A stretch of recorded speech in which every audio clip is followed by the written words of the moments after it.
So guys, finally NXT has come around and चलिए let's unfold the whole story। NXT जो हो रहा था परफॉर्मेंस सेंटर फ्लोरिडा से अब फाइनली एंड हो चुका है। तो चलिए आज इसकी मेन हेडलाइंस पर नजर मार ही लेते हैं और देखते हैं कि क्या दी अंडरटेकर आए या फिर उस गॉन्ग का कोई मतलब ही नहीं था। तो आप देख रहे हैं रेसलमैनिक्स एंड सब्सक्राइब करना तो बनता है। तो शो की स्टार्टिंग होती है दी अमेरिकन नाइटमेयर कोडी रोड से, जिनको लार्जर देन लाइफ ओवेशन मिलता है। वो रिंग में आते हैं, सबका स्वागत करते हैं, हमेशा की तरह सबसे पूछते हैं कि बताओ किस बारे में बात करना चाहोगे। फिर वो कहते हैं कि यार मैंने कभी सोचा नहीं था कि मैं इस तरह आज यहाँ पर आऊंगा, NXT पर आऊंगा। कुछ तो स्पेशल है यार इस NXT के बारे में। यहाँ पर रोड्स होते हैं, यहाँ पर फ्लोरिडा है एंड रोड्स ने तो हर जगह फ्लोरिडा में अपना कंट्रीब्यूशन दिया हुआ है। तो शायद आप मेरी मेजर अनाउंसमेंट सुनने के लिए बैठे होंगे। तो चलिए फाइनली मैं आपको बता ही देता हूँ। तो सबसे पहले तो वुमेन्स ब्रेकआउट टूर्नामेंट होने वाला है, इसके बाद द मेंस ब्रेकआउट टूर्नामेंट भी होने वाला है इस साल। एंड मैं जानता हूँ आप टैग टीम्स के बारे में आजकल बहुत बातें कर रहे हो ना, तो dusty road tag team tournament classic भी इस साल आपको दोबारा से कमबैक करता हुआ नजर आएगा। लेकिन सबसे बड़ी अनाउंसमेंट तो मैंने अभी तक आपको बताई ही नहीं,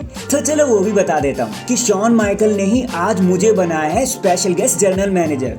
तो पूरा का पूरा NXT आज मेरे हाथों में है। जिसके बाद ड्रैगनोव वहाँ पर आ जाते हैं एंड कोडी रोड्स का वेलकम करने लगते हैं और कहते हैं कि मैं सबसे पहला इंसान बनना चाहता हूँ जो आपका यहाँ वेलकम करेगा। एंड वो कहते हैं कि मैं तुमसे इसी तरह मिलना चाहता था, उस पर्सन से जो passion, blood line and energy को एक साथ रिंग में लेकर आता है। लेकिन चीजें इसके साथ चलती तभी वहाँ पर डोमिनिक मिस्टीरियो एंड मामी आ जाती हैं। पहले तो डोमिनिक उनका मजाक उड़ाते हैं एंड फिर कहते हैं कि लोग यहाँ पर ग्रेटेस्ट ऑफ ऑल सुपरस्टार को देखने आए, यार आप लोगों को कौन देखने आएगा। जिस पर ड्रैगनोव कहते हैं कि भाई मुझे पता था तू यहाँ पक्का आने वाला है, तुझे तभी ही आना होता है जब तुझे कोई सुनना नहीं चाहता।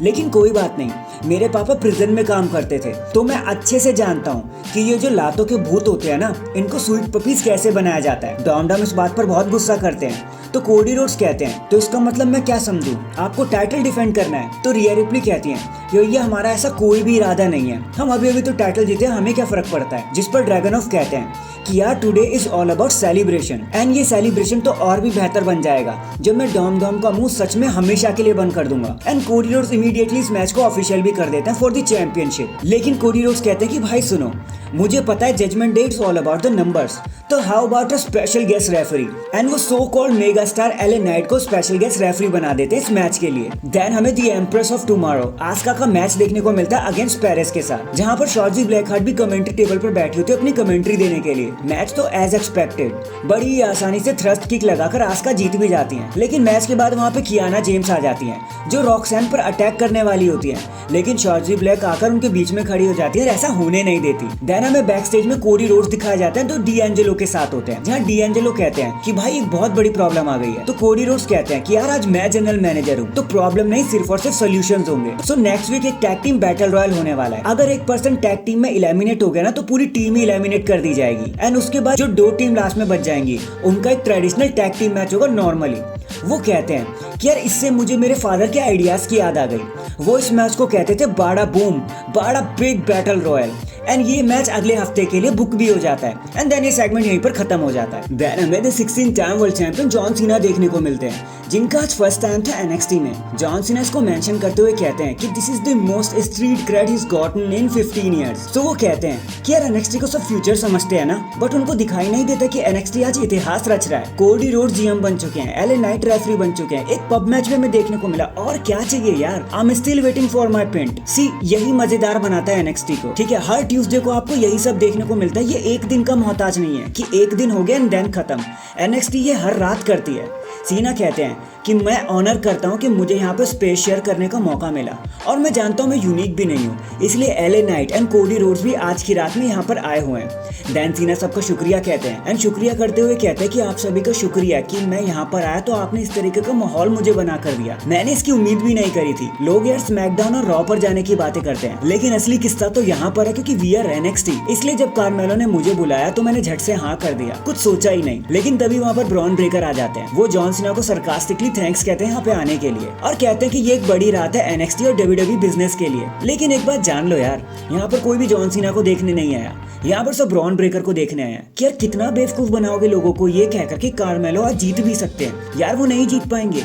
फिर सीना कहते हैं कि यार तू बहुत सही है, तू बहुत अच्छा लड़ता है, लेकिन तेरी वीकनेस है तेरा एटीट्यूड, और इसी वजह से कोई तेरी रिस्पेक्ट नहीं करता। लेकिन फिर भी बेस्ट ऑफ लक तेरे मैच के लिए। जॉन सीना हाथ मिलाने के लिए कहते हैं, लेकिन ब्रॉन ब्रेकर उन पर एक पंच कर देते हैं। तभी सीना एटीट्यूड एडजस्टमेंट के लिए उन्हें अपने कंधों पर उठा लेते हैं, लेकिन ब्रॉन ब्रेकर स्मार्टली स्लाइड होकर वहां से निकल जाते हैं और ऐसा होने नहीं देते, और ये मूवमेंट यहीं पर खत्म हो जाता है। और मुझे समझ नहीं आता यार कि WWE अगर किसी चीज में इंक्लूड होती है तो वहां पे एक्शन कम और बातें ज्यादा क्यों होने लग जाती हैं। NXT जहां पर सिर्फ एक्शन होता था, आज वहां भी बातें होने लगी। भाई साहब पता नहीं क्या ही गलत है WWE के साथ। देन हमें ड्रैगनोव वर्सेस डॉम का मैच देखने को मिलता है, जहां LA नाइट होते हैं स्पेशल गेस्ट रेफरी। एंड आज तो जजमेंट डे ने अपनी एड़ी चोटी का जोर लगा दिया, लेकिन वो डॉम की मदद नहीं कर पाए, क्योंकि पहले तो LA नाइट ही JDN कंपनी को बाहर का रास्ता दिखा देते हैं एंड बची हुई कसर ट्रिक विलियम पूरी कर देते हैं एंड ड्रैगनोव मैच को जीत भी जाते हैं, टाइटल रिटेन कर लेते हैं। मैच के बाद बैरन कॉर्बिन ड्रैगनोव को कन्फ्रंट करते हैं, लेकिन वहां पे डाइजैक आ जाते हैं out of nowhere and Baron Corbin को कहते हैं कि भाई तू नहीं बल्कि पहले मैं ड्रैगनोव से लड़ूंगा। देन बैक स्टेज में हमें सीना एंड कार्मेलो दिखाए जाते हैं, जहां पर कार्मेलो कहते हैं कि यार आपकी एडवाइस के लिए बहुत बहुत शुक्रिया जो भी आपने मुझे दी ब्रॉन ब्रेकर के साथ लड़ने के लिए। लेकिन तभी वहां पर ट्रिक विलियम्स आ जाते हैं एंड वो खुद को इंट्रोड्यूस करते हैं, बट सीना थोड़े से कंफ्यूज लगते हैं, जिस पर कार्मेलो कहते हैं कि यार सॉरी यार लास्ट वीक के लिए कि तू अपना टाइटल हार गया। ट्रिक विलियम कहता है कि अरे भाई भूल जा, कोई बात नहीं, ये सब तो चलता रहता है। कार्मेलो कहते हैं कि यार आज ना मैं अपने टाइटल जीत ही जाऊंगा, मैं कैसे भी करके चीजें मैनेज कर लूंगा और उसके बाद हम तेरा टाइटल वापस लेके आएंगे ट्रिक विलियम्स। और ये सेगमेंट यहीं पर खत्म हो जाता है। देन हमें बैरन कॉर्बिन दिखाए जाते हैं कोडी रोड्स के साथ बैक स्टेज में एंड वो कहते हैं कि तुमने देखा डाइजेक ने आज क्या किया, मुझे ड्रैगनोव चाहिए। कोडी रोड्स कहते हैं लेकिन डाइजेक ने भी जो बात करी वो बिल्कुल ठीक थी एंड आज तो मेलो और ब्रॉन ब्रेकर का मैच होने वाला है, वो भी काफी हद तक ठीक है। So how about a triple threat match for next week. जो भी जीतेगा वो नंबर 1 कंटेंडर बन जाएगा सीधा सीधा। जिसके बाद डॉम एंड रिया रिप्ली भी वहां आ जाते हैं, जो कहते हैं कि यार हमें हमारी रिस्पेक्ट कब मिलेगी भाई। जिसके बाद वहां पे नेथन फ्रेजर भी आ जाते हैं एंड वो बैक एंड फोर्थ हो रहे होते हैं, थोड़ी सी गर्मा गर्मी हो जाती है एंड ये सिचुएशन यहीं पर एंड हो जाती है। And now let's talk about the main frequent event जिसके बारे में आप सभी बात कर रहे थे। सो कार्मेलो यहाँ पर लड़ने वाले थे ब्रॉन ब्रेकर के साथ, एक full on single match. And हम सब पहले से ही जानते थे कि Paul Heyman and John Cena इस मैच के अराउंड जरूर होंगे। मैच तो पूरी अपनी पेस पर होता है, लेकिन ब्रॉन ब्रेकर जॉन सीना को टॉन्ट करने लगता है उनका you can see me style करके। ब्रॉन मैच को जीतने के लिए स्टील स्टेप्स का यूज करते हैं, लेकिन जॉन सीना ऐसा होने नहीं देते।